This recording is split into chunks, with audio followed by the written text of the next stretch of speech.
पहले एक बात तो ये मैंने जो जाना है, जो मुझे जानकारी है, मुसलमान बंधुओं ने 3 प्रकार के अपने स्कूल खोले, 3 प्रकार के, उसको स्कूली मदरसा बोलते हैं।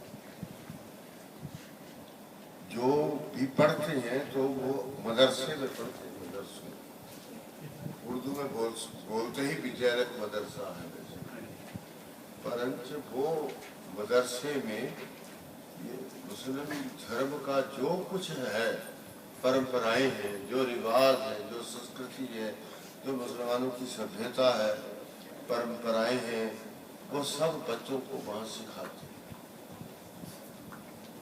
जो बच्चे दूर-दराज में पढ़ते हैं उनका प्रबंध उस तरीके से, जो पढ़ के हट जाते हैं बड़ी श्रेणियों में जाकर उनको भी अपने मुसलमान धर्म को सिखाने के लिए अलग व्यवस्था की।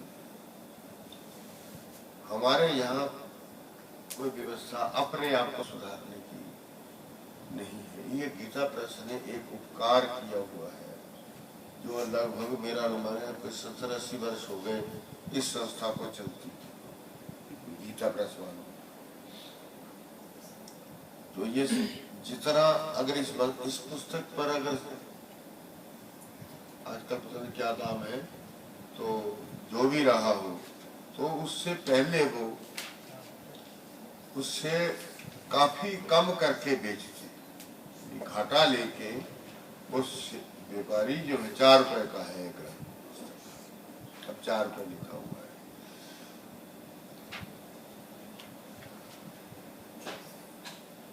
तो हम अपने धर्म को जानने में अपने घरों में ही कुछ नीचे प्रयत्न में, और उन्होंने अपने धर्म को जानने के लिए स्कूल खोलने के लिए, ताकि हर मुसलमान बच्चा जो है वो मुस्लिम धर्म को पहले जाने, और इंजीनियर, डॉक्टर, वकील बाद में बनता। जो बन गए हैं नहीं ले पाए, उनको बन जाने के बाद उस अपनी धारा में तब लेंगे जब वो पहले वो मदरसे का कोर्स उन्होंने किया। परंतु हमारे यहाँ संध्या की किताबें होती थी, कुछ और होता था, और तो सब छुटता छुट गया। अभी यही खाता है, मैंने देखा, अनुमान लगाता हूँ कि ईसाइयों को भी उस दिन हम लोग आए तो ये जहाँ हम बैठे, यहाँ को रास्ते में पड़ता है जहाँ जहाज उतरे थे, तो वहाँ एक काला आदमी बैठा हुआ था, इन्होंने देखा, उसके पास वो था जो ये करता है, क्या बोलते हैं, कंप्यूटर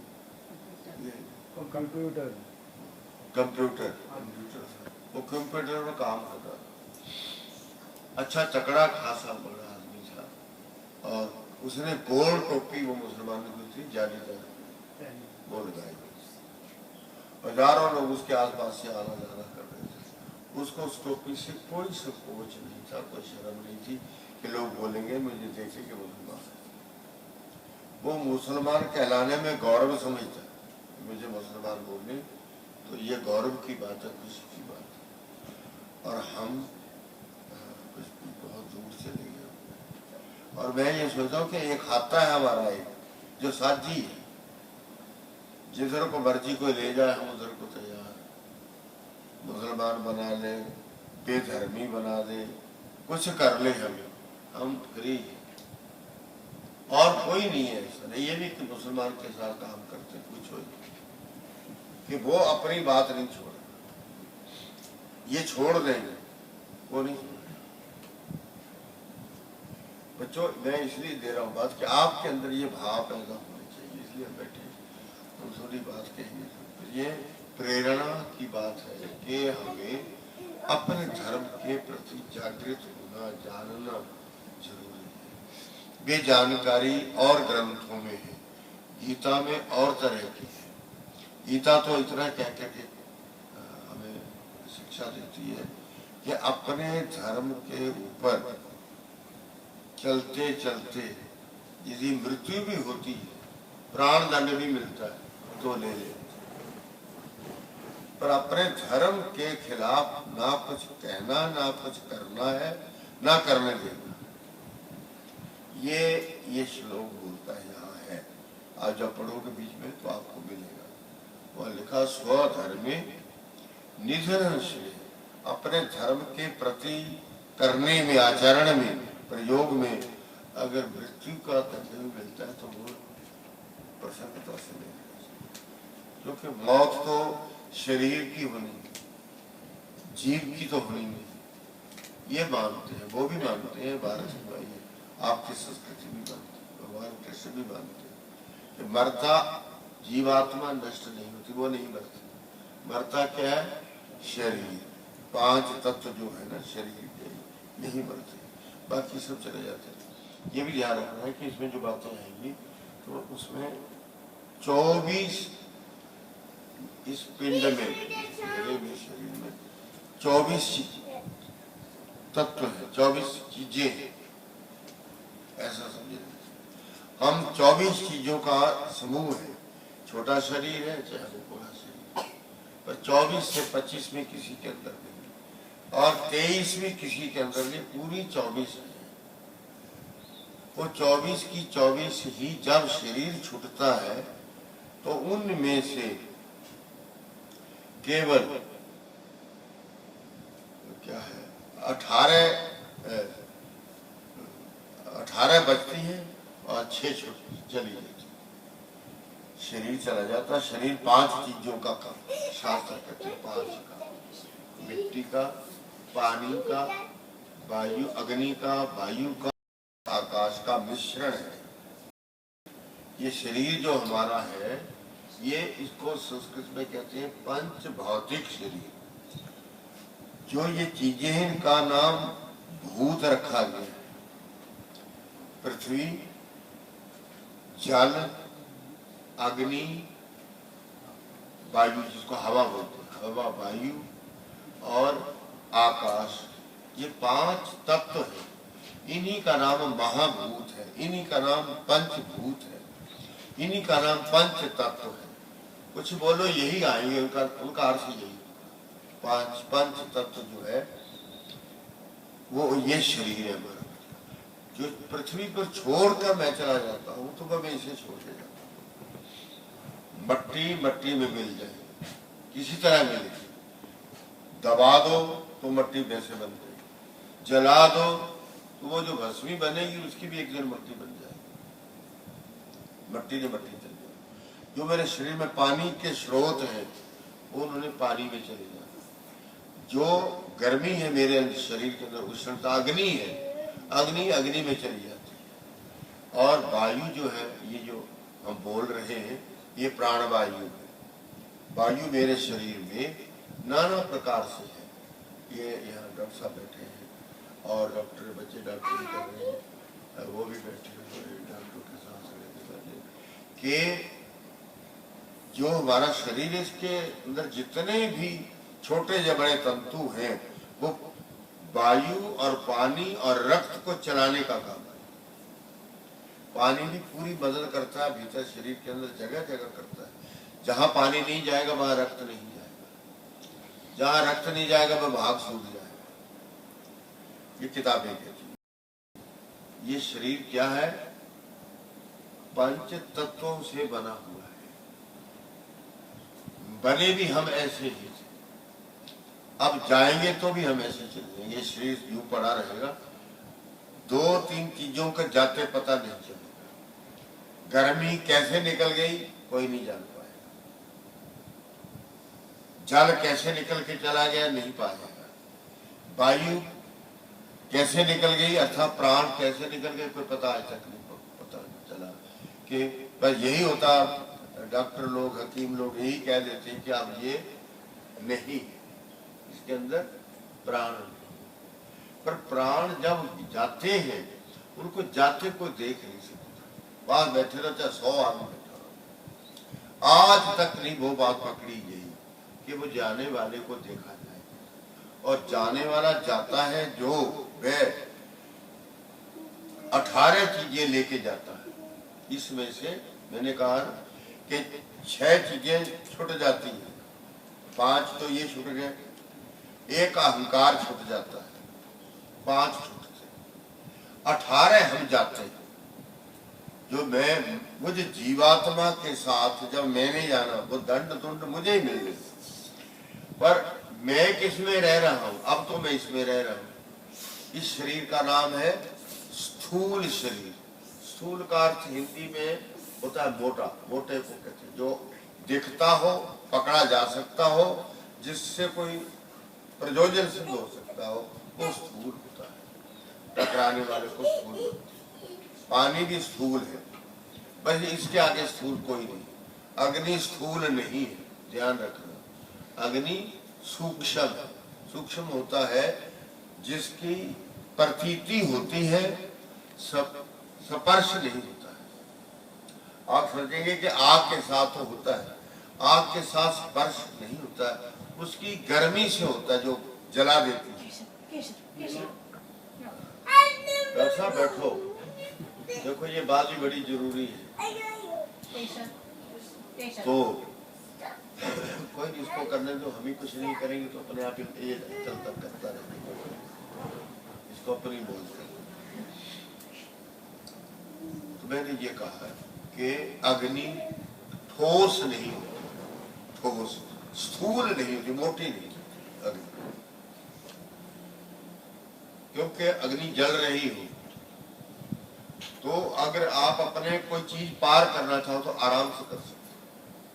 कोई लोहे का सरिया पकड़ लो, लाठी पकड़ लो, डंडा पकड़ लो, कोई चीज पकड़ लो और पार करनी चाहो तो अग्नि की ज्वाला जाने दे, भले जला दे, वो बात और है, पर वैसे टकराव से नहीं रोकेंगे।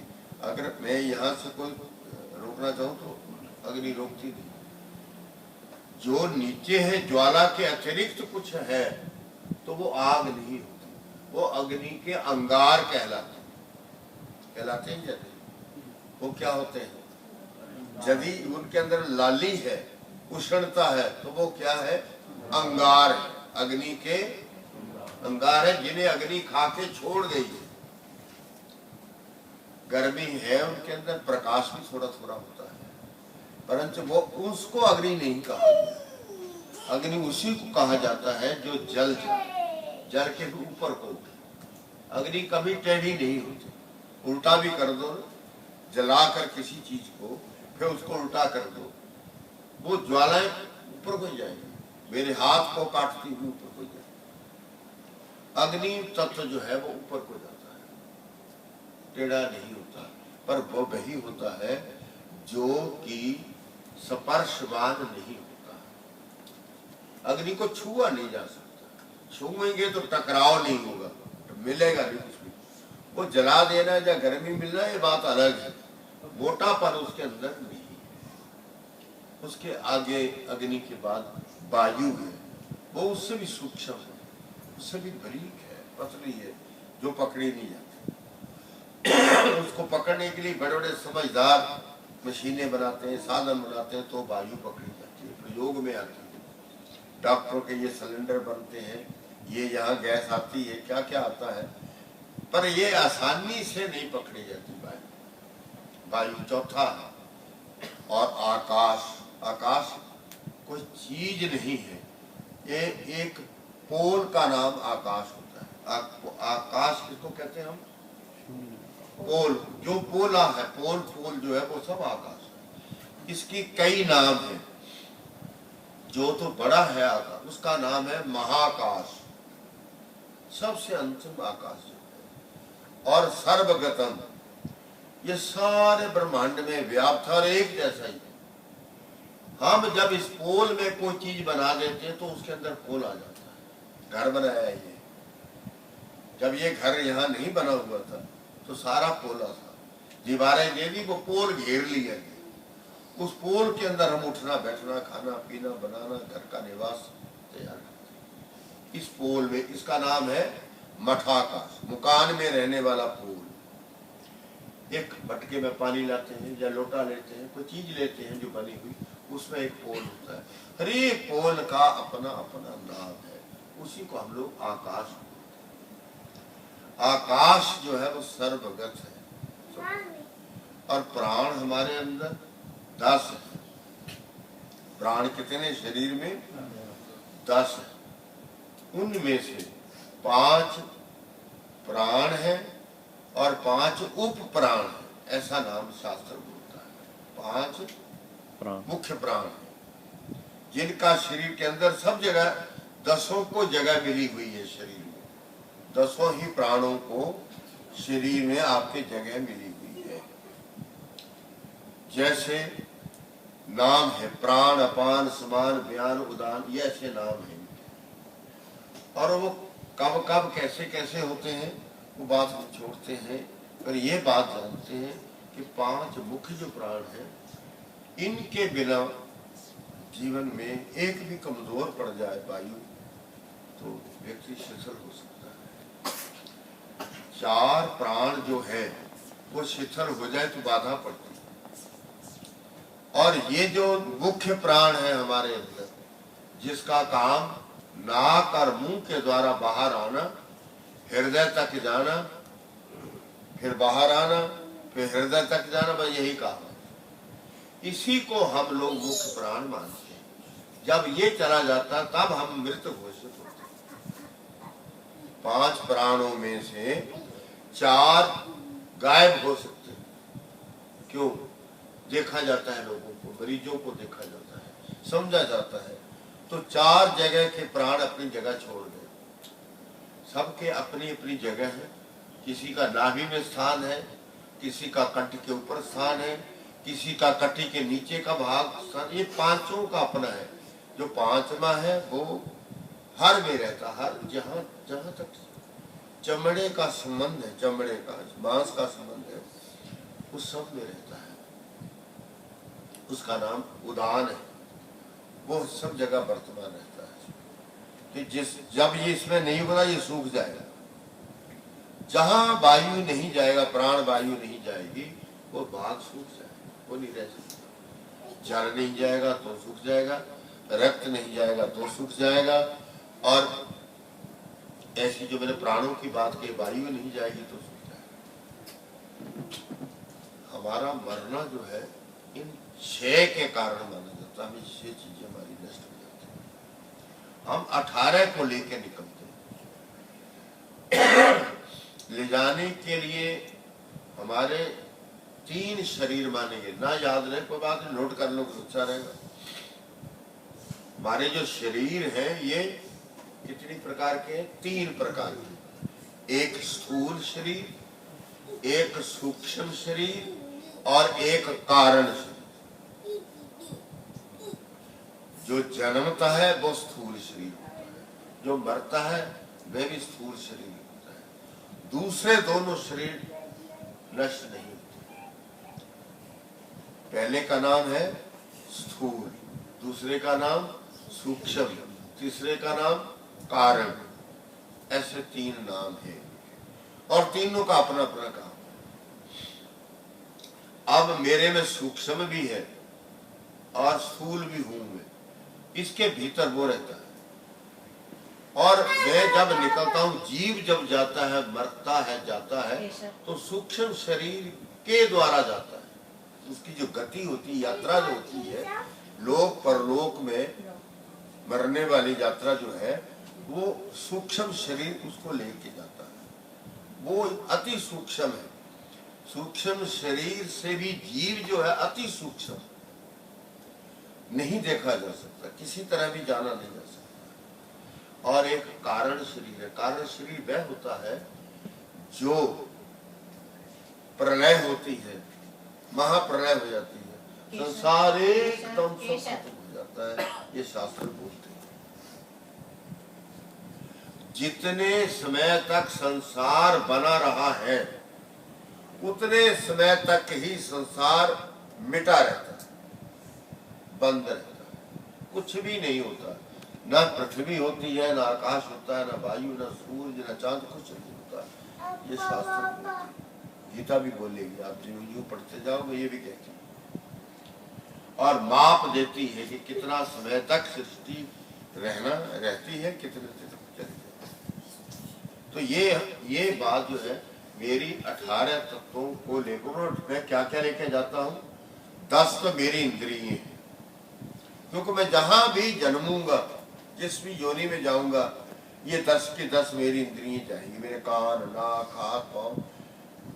एक दिन मैं बैठा हुआ था, शायद बताया भी था किसी को, एक मेरे पास, मैं ऐसे कहीं बैठा हुआ था, तो एक छोटा जीव आया जो सरसों भी बड़ा होता है, सरसों से भी बारीक था, जो चल रहा था। मुझे भी वो पूरी 24 चीजें दे रखी, देने वाले, ठीक है, और उसको भी दी हुई थी, वो चल रहा था। फिर वो गया एक जगह, वहां से लौट पड़ा, आगे उसको दीवार टकरा गई, फिर लौटा हुआ, फिर वो आगे गया तो वो एक तिनका पड़ा हुआ, तो तिनका पार नहीं कर सका, इतना छोटा था, जो तिनका पड़ा हुआ था वो पार नहीं कर सका।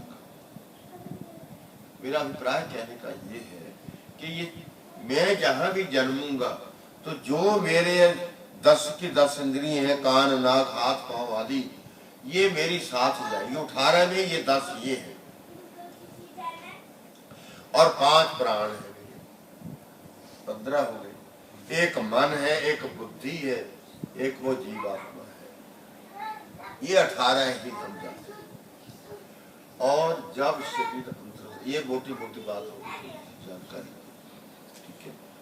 तो 5 प्राणों में से 5 उप प्राण मैंने लिखवाए हैं, यहाँ कहा है, उनका काम है, जैसे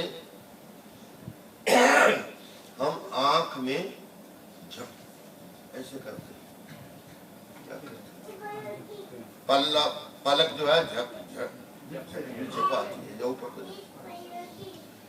ये किसके बल पर जाती है? वायु के बल पर जाती है। आदमी जमाई लेता है, वो भी वायु के आधार पर लेता है। आदमी डकार लेता है।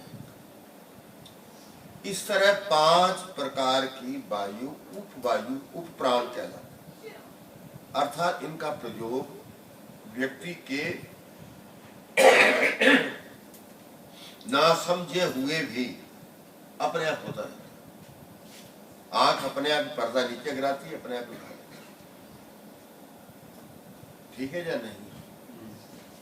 पलक करने में आदमी को प्रयत्न नहीं करना पड़ता, अपने आप ही समय पर अपनी आंख नीचे आती रहती और निरंतर खोल के आंख देखना चाहो तो जहां तक कोई साधना कर रखी है आपने, वहां तक तो हो सकता है।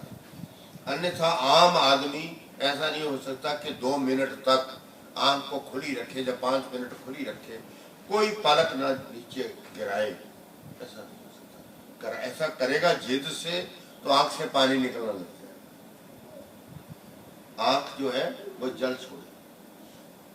होता है ऐसा कभी किया हो तो है, पर ऐसा होता, मैं आपको समझा रहा हूँ कि ऐसा होता है। आंख इसी तरह हम जमाई लेते, ये भी उप प्राण में है। आंख का जपना भी उसी में है। और जो एक अंगड़ाई लेते हैं हम ऐसे करके, कई बार आदमी भुजाएं करता है, ऐसे ऐसे करता रहता है, करता है, कभी कभी थक जाता है या बड़ी देर बैठे हुई होती है, कोई कारण होता है जिसके पीछे वो अंगड़ाई लेता है, वो भी उप प्राणों में है। इसी तरह 5 वायु मेरे शरीर में वो है जो ये 5 सब में नहीं होते, ये वो दूसरे जीवों में कम में होती है, सारी नहीं। ये दूसरे 5 होती हैं मुख्य, जो प्राण कहलाते हैं, जिनका नाम मैंने गिनाया, प्राण, अपान, व्यान, समान, उदान, ये नाम है उनके।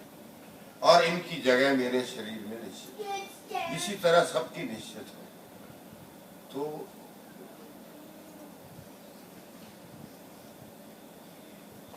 गीता ये बता देना चाहती है कि तुझे कुछ दिन के लिए भेजा गया,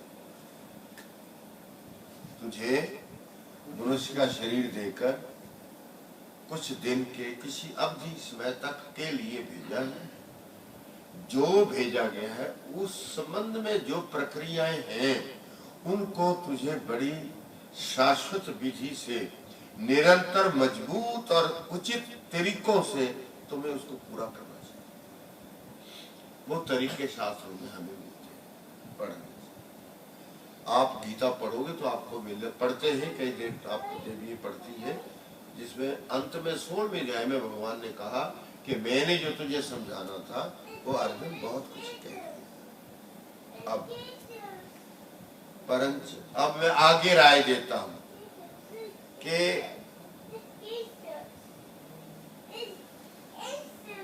अब इससे ज्यादा कुछ खोल के जानना चाहेगा तू जज मेरी गैरहाजिरी में, तो शास्त्र प्रमाण। तो फिर क्या चीज है? जो धर्म शास्त्र है वे प्रमाण है, उनको देख लेना, वहां से लाभ लेना।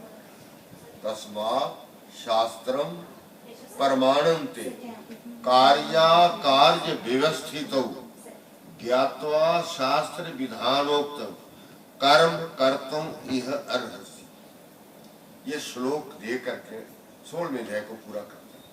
कहते हैं मैंने तुम्हें वहां दो चीजें 16वें में दो चीजें दी गई है।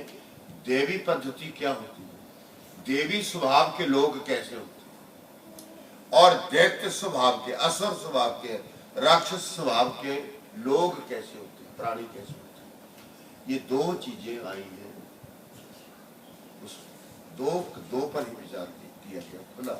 पर कहते हैं ये बता दिया है, आगे में तुझे कहते हैं कि फिर ज्यादा जानना हो तो शास्त्र प्रमाण है।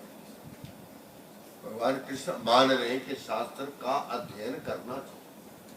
यही अर्थ हुआ ना कि जरूरत पड़े तो तुम्हें शास्त्र देख लेंगे कि मैं कैसे जीऊं, किन किन का क्यों कार्य व्यवस्थित हो, कौन से काम मुझे करने चाहिए, कौन से नहीं करने चाहिए, कहाँ रुक जाना चाहिए, वाणी का प्रयोग मुझे कैसे करना चाहिए, पाँव का कैसे करना चाहिए। हर बात को तू जानना चाहता तो किताबों को कहते थे।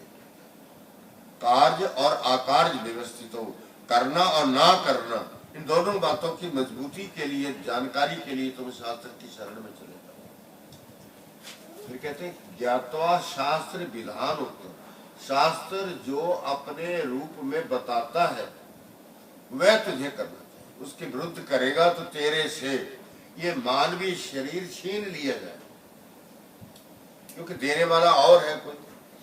हम तो मजबूर है, हर बात में जाएंगे, जिधर का आदेश हो जाएगा वहीं में चलेंगे। व्यक्ति वहां हल्ला गल्ला तो कर नहीं सकता, यहाँ नहीं कर सकता, इस लोक में नहीं, तो वहां कौन करेगा। हम हल्ला नहीं कर सकते, कुछ भी नहीं कर सकते, वहां तो जो कहा गया है वो बन के जाएगा। तब वो कहते हैं कि तू अपने आप को समझ के इस शरीर को लेगा, इसका प्रयोग करेगा, ईश्वर परमेश्वर की साधनाएं करेगा, अच्छा आचरण करेगा, अच्छा व्यवहार करेगा, मानवता तेरे में पूरी उतरी हुई होगी, तो शरीर तुझे दोबारा ये मिलेगा, वरना वो दे फिर और किसी जीव को दे दिया जाएगा। मुझे वो कहीं गधा घोड़े का और कोई शरीर दे देंगे कि जाओ आप इस काम के लायक नहीं निकले। भला वो होता है ना, चौक में एक सिपाही होता है ना, लोगों को रास्ता देता है, इनको रोक देता, उनको चलने को कह देता, उनको रोक देता, उनको चलने को कह देता। ऐसा होता है या नहीं? वो होता है। यदि वो अपनी ड्यूटी को ना पूरा करे, गलती कर दे, तो आपको पता होगा कि क्या दंड है। वो ऐसा नहीं कि नौकरी से हटा, नहीं, वो दंड देते हैं, पहले दंड दे के फिर नौकरी छीनते हैं। जो चौक का सिपाही गलती कर दे तो वो पहले दंड देंगे, जितने चिर का, जैसा जिस रूप का भी, और बाद में फिर वो उसको नौकरी से। इसी तरह यदि हम मनुष्य का देह लेकर मनुष्य जैसा जीवन व्यतीत करने का प्रयास नहीं करेंगे, प्रयत्न नहीं करेंगे, तो नारायण ये शरीर हमारे से ले सकते हैं। और यदि मैंने अच्छा काम शुरू कर दिया, अच्छा जीवन जीने के प्रबंध जारी कर लिए, तो उनका वायदा इस गीता में भी है, धर्मशास्त्रों में भी है, पुराणों में भी है, वेदों में भी है, सब जगह लिखा है के द्वारा तुमको वे फिर मनुष्य का शरीर देते कि इसने जो चीज हमने इसको दी थी उसका उपयोग बड़ी समझदारी से किया, जो जो काम उससे इसको करने चाहिए थे वही किए हैं। अतिरिक्त डाका नहीं डाला है, किसी का कत्ल नहीं किया है, किसी की चोरी नहीं की है, किसी से छल नहीं किया है, किसी से धोखा नहीं किया है, कोई बुराई की ओर कम गया है, अच्छाई की ओर ही बढ़ा है, मेरा भजन किया है, गरीब की मदद की है, जो जिसकी मदद कुछ हो सकती है वो सारा काम इसने किया, इसलिए इसको मनुष्य का देह दे देना चाहिए। फिर जहाँ से वो छोड़ के जाता है वहीं से उसको दूसरा जन्म मिल जाता है। ये किताबें तो इतनी जानकारी मैंने इसलिए दी कि अब भगवान एक बात कहने जा रहे हैं कि मैंने तुझे प्रकृति और पुरुष की जानकारी दी। 13वें अध्याय में क्या है? प्रकृति और पुरुष अर्थात माया और ब्रह्म, जो निरंजन अविनाशी परम तत्व जिसको कहा जाता है वो उसको पुरुष की संज्ञा बांध दी, और जो उसकी दिव्य शक्ति है उसका नाम है माया, प्रकृति। माया उसको भी कहते हैं जिसकी प्रतीति नहीं होती, जिसके द्वारा होए हुए काम होए हुए होते। ऐसे समझ सकेंगे हम कि जैसे हवा देखी नहीं जा सकती, हवा का को रूप देखना चाहे ना वायु का तो नहीं देख सकता, न देखा है किसी ने आज। अग्नि से रूप शुरू होता है, वायु का नहीं, आकाश का भी कोई रूप रंग नहीं, नाम है इनके, रूप नहीं। अग्नि के आगे नाम भी है, रूप रंग भी है। रूप अग्नि से शुरू होता है, अग्नि से बाद जल का नंबर आता है। अग्नि की बात मैं कह चुका हूं कि वो स्पर्श नहीं करती, रूप दिखाती है अपना, बस इतना कहा। और उससे मोटा आता है फिर पानी, वो टकराव रखता है, पानी वेग रखता है, अपने में जोश रखता है, आदमी को रोक सकता है, रोक लेता है, नहीं तो गिरा देता है। धक्का मार के पानी प्रबल हो तो व्यक्ति गिर जाता है। और हम बर्फ बना लेते हैं तो सख्त हो जाता है, अग्नि के साथ ऐसा कुछ नहीं। और पृथ्वी तत्व क्या है? वो उससे भी मजबूत है, अर्थात लक्कड़, पत्थर, मिट्टी, सियाल आदि सब पृथ्वी है। सोना, चांदी, सिक्का, लोहा सब मट्टी है, पृथ्वी, ये सब पृथ्वी तत्व में आते हैं। तो मैं ये कह रहा था कि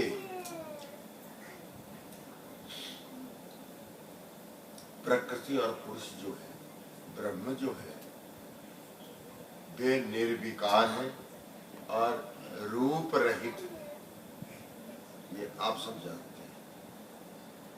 दूसरी बात, माया का भी रूप कोई नहीं है, परंतु उससे हुए हुए काम है।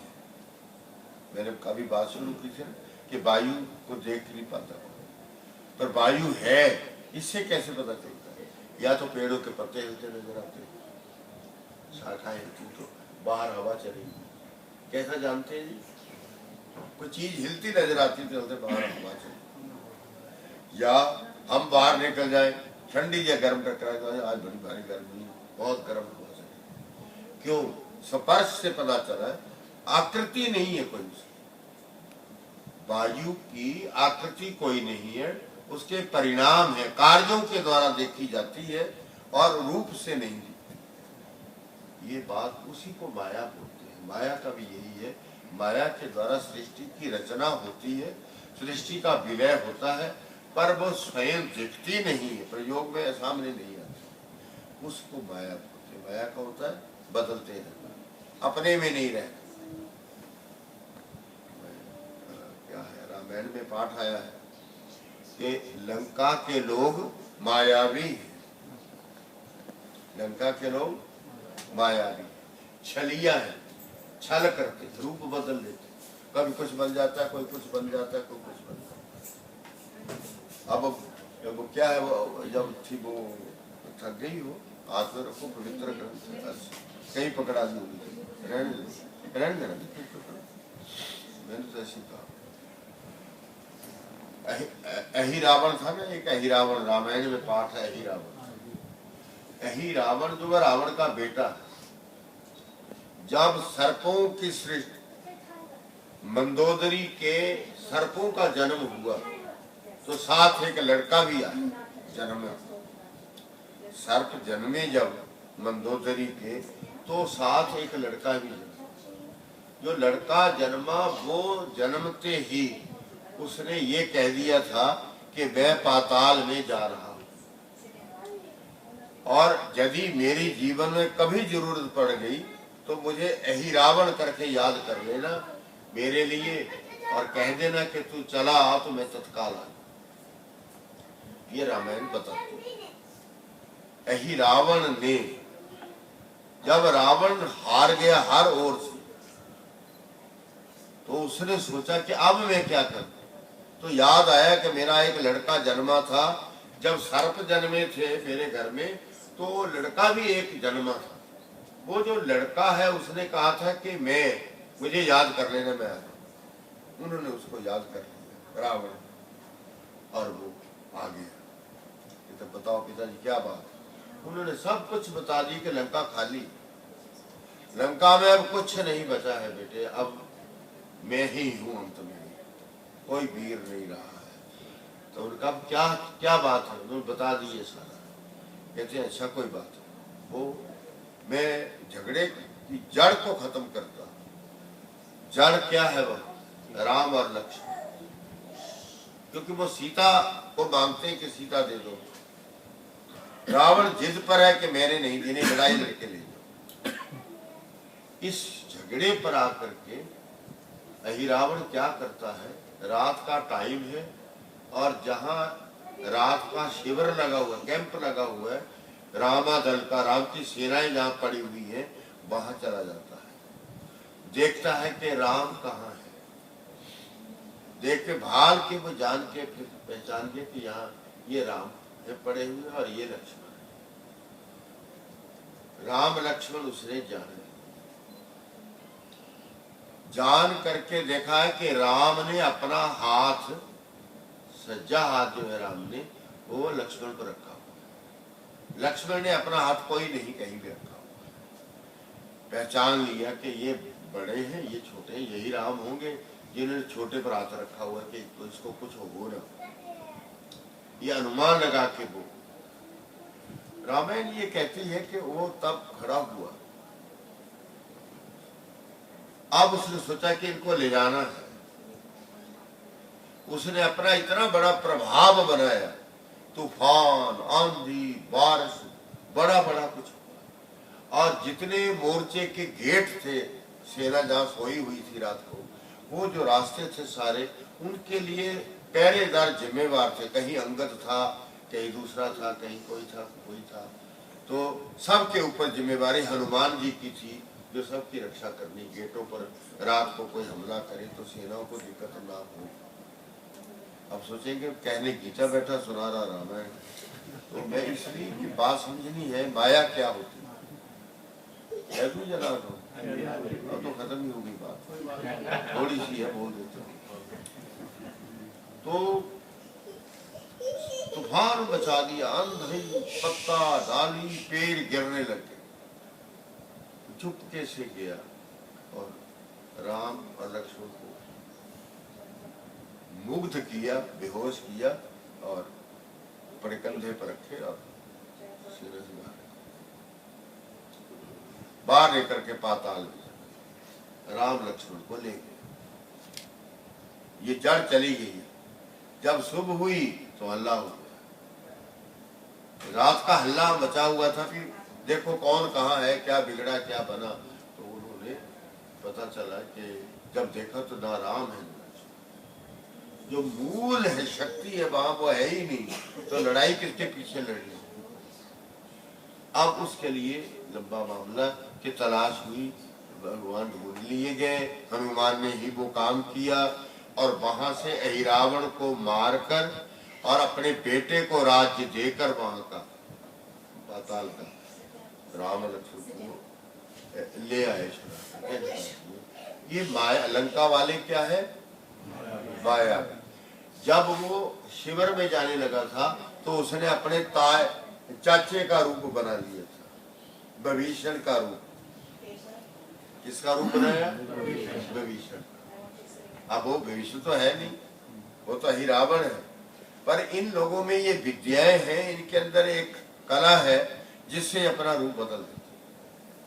तो अब वो विभीषण बन करके राम लक्ष्मण को लेते, और तो पहले घरों ने जाने नहीं देना था, क्योंकि विभीषण जा सकता था, आ सकता था। तो इसलिए बंधुओं, माया वो तत्व है जिस तत्व के बारे में व्यक्ति क्रियाएं देखता है, माया का रूप नहीं देखा। ठीक। अब परमेश्वर इस पर कहते हैं अर्जुन को, जरा श्लोक अगर बोल सकोगे अपने मुंह में बोल लेना, मैं बोलूं। अथ चतुर्दशो अध्याय है, जिसका अर्थ ये है कि ये अब 14वां अध्याय शुरू हुआ। 14 निकाल लो, अंग्रेजी वाले अंग्रेजी निकाल लो, हिंदी वाले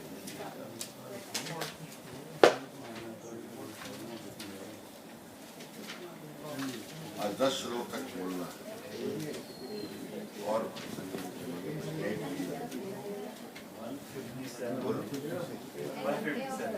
14वां अध्याय जो है इस गीता के अनुसार 198 मैं भी पढ़ लूंगा आपके। 13 की बात 14 और 14 को 14 ना लिखकर चतुर्दश लिखा हुआ, चतुर्दश 4 और 10 मिल गया सबको 156 14वां मिल गया ना, मिल गया। श्री भगवान वाच, परमेश्वर कहने लगे, क्या कहा? परम भूय प्रवक्ष्यामि ज्ञानानां ज्ञानमुत्तम यज् ज्ञात्वा मुने सर्वे परां सिद्धि मितो गतः। परमेश्वर ये कह रहे हैं अर्जुन, तुझे मैंने 13वें अध्याय में बहुत कुछ दे दिया, पर फिर मेरे मन में आ गया है, एक बात और आई है, मैं वो बता देना चाहता हूँ। परम भूय प्रवक्ष्यामि, मैं दोबारा तुम्हें कुछ कहना चाहता हूँ। क्या कहना चाहता हूँ? ज्ञानानं ज्ञानम उत्तम, जो दिव्य ज्ञान मैंने तुझे दिए उनसे भी और दिव्य है। ज्ञानानं ज्ञानम उत्तम, ज्ञानों में उत्तम ज्ञान में वो देने वाला, जिस ज्ञान को प्राप्त करके, यद ज्ञात्वा, जिस ज्ञान को पाकर, ज्ञात्वा मैंने जानकर पाकर, सर्वे मुने, सभी ऋषि मुनि, इतने मैंने इस सृष्टि में परां सिद्धि गतः, है ना, परां सिद्धि गतः, बीच में आया ना बेतो, पहले कह दिया इतने मैंने, इतने है ये शब्द है यहाँ, इतने मैंने यहाँ से इस सृष्टि पर से लोग जो आए पहले वो परम सिद्धि को प्राप्त हुए, वो बात मैं तुझे कहने जा रहा हूँ। ये कह रहे, कहने का अर्थ परमेश्वर का ये है कि अर्जुन, मैं तुझे वो तत्व, वो ज्ञान, और मुझे स्मरण आ गया है कि तुझे मैं वो दे दूं जिसके द्वारा आगे सृष्टि से पहले सृष्टि के लोगों को, जो मुनि लोग हुए, ऋषि लोग हुए, तपस्वी लोग हुए, वो लोग जिस ज्ञान को प्राप्त करके इस सृष्टि से गए। परम भूय प्रवक्ष्यामि ज्ञानानं ज्ञानम, मैं दोबारा तुम्हें एक उत्तम ज्ञान देना चाहता हूँ। यद ज्ञात्वा, जिसे जानकर, मुने सर्वे मैंने सभी के सभी, मुने मैंने ऋषि मुनि लोग, इत मैंने इस पृथ्वी पर से परां सिद्धि गता, परम सफलता को प्राप्त कर मुक्त हुए, वो मैंने तुमको बात, यानी ये श्लोक का था। इसका बस इतना काफी है। इदं ज्ञानो उपास, इदं ज्ञान उपाश्रित्य मम साधर्म्य मागता सर्गे अपि नोपजायन्ते प्रलये ने ने व्यथन्ति व्यथन्ति च। ठीक है, ये श्लोक है। हमें बोलने में कुछ सरलता हो जाती है। ठीक है, अब कहते हैं इस ज्ञान का आश्रय लेकर, इदं ज्ञानम उपाश्रित, इस ज्ञान का जो मैं देने वाला हूं परमेश्वर कहते हैं, उसका आश्रय लेकर जो लोग सिद्धि को प्राप्त हुए, वो कौन सी सिद्धि थी? कहते हैं मम साधर्म्यं आगता। अगली अगली अगली आधी लाइन में कह रहे हैं मम मैंने मेरे, साधर्म्यं मैंने स्वरूप में आ मिले, मेरे जैसे बन गए, पर ब्रह्म बन गए, निर्विकारी निरंजन हो गए, मुक्त हो गए। कहने का जिस ज्ञान को मैं देने जा रहा हूं, वो ज्ञान में जो आगे ऋषियों ने प्राप्त किया है मेरे से, और वो मेरा रूप बन गए, ब्रह्ममय हो, वो मैं तुझे देने जा रहा हूं। ये है मम साधर्म्यम आगतः, मेरे रूप में, साधर्म्य होता बराबर हो जाना, समान हो जाना, मेरे जैसे हो गए, अर्थात निर्विकार निरंजन रूप में वो अव्यक्त हो। ये था। फिर क्या कहते हैं इसका? सर्गे अपि, मैंने सृष्टि में भी, दोबारा सृष्टि में भी, नोपजायन्ते, उनका जन्म नहीं होता। सर्गे अपि नोपजायन्ते, सृष्टि में दोबारा वो जन्म नहीं लेते। और प्रलय ने व्यथन्ति च, जब प्रलय होता है तो प्रलय में भी वो पीड़ित नहीं होते, अर्थात ना उनके ऊपर प्रलय का असर होता है और ना उनके ऊपर कहते हैं सृष्टि के बनने मिटने का असर होता है, और वो मेरा रूप होकर के मेरे में लीन होता है। ये दूसरे श्लोक में भगवान ने बात की। ठीक बैठी ना बात, हल्का हल्की। अब एक बात नई ये देना चाहते हैं तीसरे श्लोक में, कि ये सृष्टि जो बनती है, जो मेरी माया है, वो जन्म देने वाली है, उसका काम है सृजन करना, निर्माण करना। और मैं जो हूं, मैं इच्छा रखता हूं, मेरी इच्छा से सृष्टि का निर्माण होता है, मेरी इच्छा से सृष्टि का निर्माण होता है। अब कहते हैं मम योनि, मम योनि महद ब्रह्म, महद ब्रह्म, तस्मिन् गर्भं दधाम्यहं संभव सर्वभूतानां ततो भवति भारत।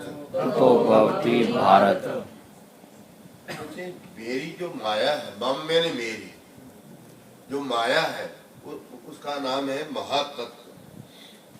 किताबों में इसी माया का नाम एक महत संज्ञा से कहा महत। तो कहता महत योनि, जो मम योनि महत ब्रह्म, जो मेरी माया है वो भी ब्रह्म में है, और उसी से सृष्टि का निर्माण होता है। तस्मिन् गर्भं दधामि, सृष्टि के बनने के सारे साधन उसी में डाले जाते, उसी में दिए जाते। संभव है सर्वभूतान, तथा मैंने आगे है ना, ततो भवति भारत, तथा मैंने, उसके बाद मैंने अपनी माया को पूरे अधिकार, पूरी शक्तियां दे दी। जब दे दी तो सर्वभूतानम संभव है, सभी जीवों का बनना होने लग जाता है। सर्वभूतानम मैंने सभी प्राणियों का संभव मैंने जन्म होने लग जाता है। श्लोक का मम योनिर महत ब्रह्म, मेरा जो जन्म देने वाला है वो महत है, अर्थात प्रकृति है, माया है मेरी, वो भी ब्रह्म रूप है। और कहते हैं तस्मिन्, मैंने उस माया में मैं ये संसार रूपी बीज जो है ये बो देता। तथा मैंने उसके बाद सर्वभूतानां, प्राणी मात्र का संभव है मैंने जन्म जो है